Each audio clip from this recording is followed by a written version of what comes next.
David Starkey. I am gay and I'm atheist, but I have profound doubts about this case. It seems to me that what we're doing is producing a tyrannous new morality that is every bit as oppressive as the old. When I grew up, being gay was very difficult. It was frowned upon, and if you signalled you were, I remember vividly, and it's one of the things that's altered my politics more than anything else, being moved on by police on Victoria Station, being in a gay club when it was busted, and the whole thing. You know, I've been there. But I am very, very concerned that a new sort of liberal morality is coming in, which, as I said, is as intolerant, is as oppressive, as intrusive into family life. For example, the couple who were running, we've had a lot of cases like this. There were the couple who were running some sort of hotel, who were Christians, and didn't want a gay couple to sleep there. Now, the way to do that is not to ban them, not to fine them. It is for them simply to put up what seems to me to be a quite proper notice in a small, privately run hotel, which says, we are Christians and this is what we believe. And, you know, otherwise, we are, as I said, we're producing a new tyranny. You've got a brain. It's the most important thing about you. People worry about their faces, they go to gyms, they work out their pecs. Many animals are stronger, most are faster. Yeah, my dog... Oh, come on, you're so fat, you can really move. I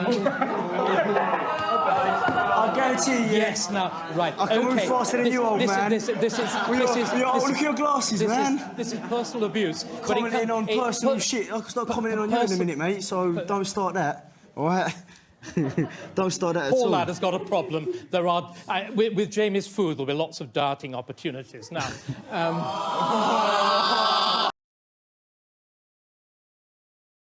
well, I sort of agree with George. I think we need to ask some very hard questions. Why is it so important that there be an even balance between men and women? Why, do we not have a similar quotient for Asians, homosexuals, left-handed people, or whatever? And so this is, if we demand that Parliament reflects us, that's a question worth asking. I think the other thing is we've got to ask, what is it that women actually bring?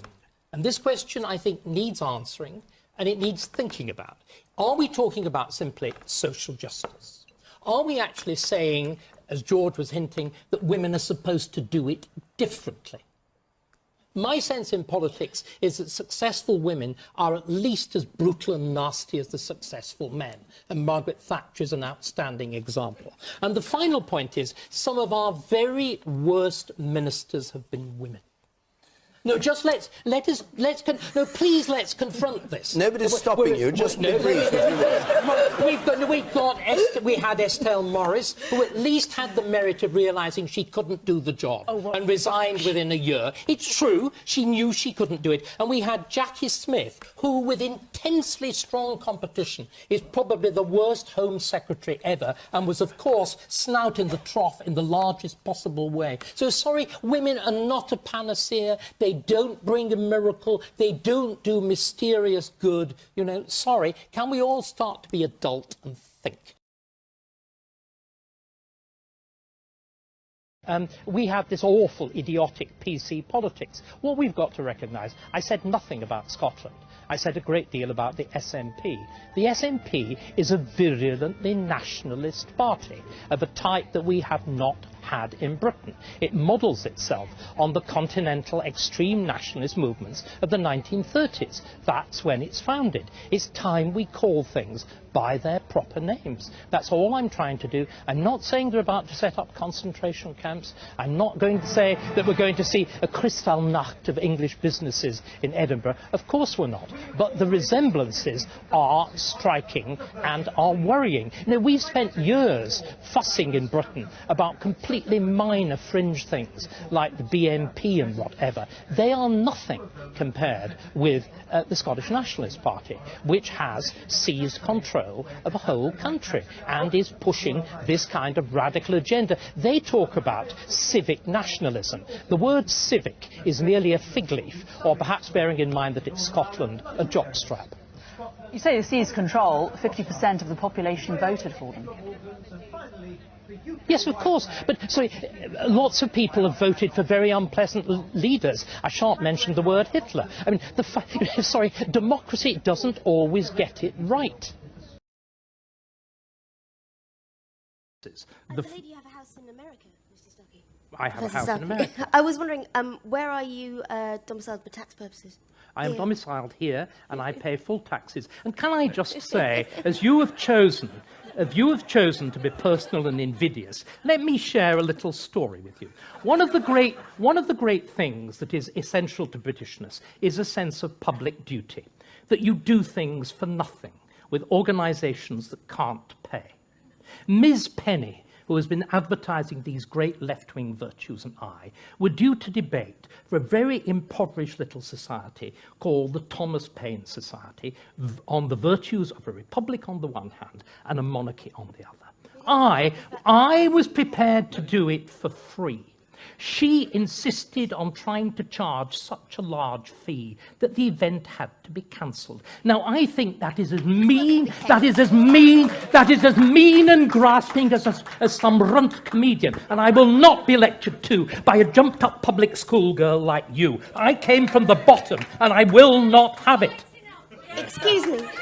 May I respond to that? Right of reply. Go on. I think I deserve a right of reply to that. I personally feel that asking to be paid... Did you or did you not do what I've just said?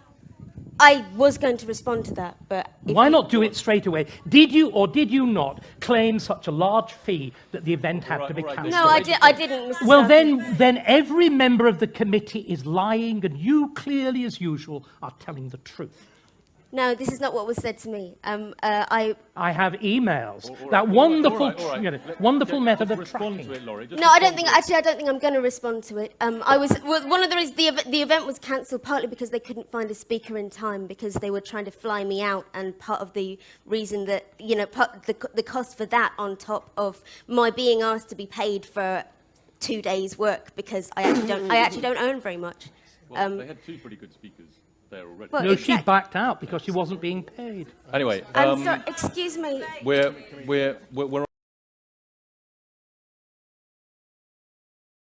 Paris, what about the generational divide? Because that is really quite striking. The under 45s would have clearly voted to stay in, and the over 45s have clearly voted to take us out. Well, there's a great headline on Vice today which said, "Grandma, what have you done?" And I think that a lot of millennials will be feeling that this morning. I think it's incredibly selfish, and I personally will not forgive or forget, because the older generation don't have to live here as long as the younger generation do. So are we going to introduce, for example, a cut-off point beyond which you can't vote? Well, are you your sense of sublime self-entitlement, are we going to have those under 35 with 2 votes? Hang on a minute. Young people have already had so much taken away from them. I don't need to take away my airtime as well, Mr. Starkey. So what we're actually looking at is a generation of people who've... Well, you're not letting me because you're interrupting me because you're a privileged white man who just wants to speak over me, and this is the problem.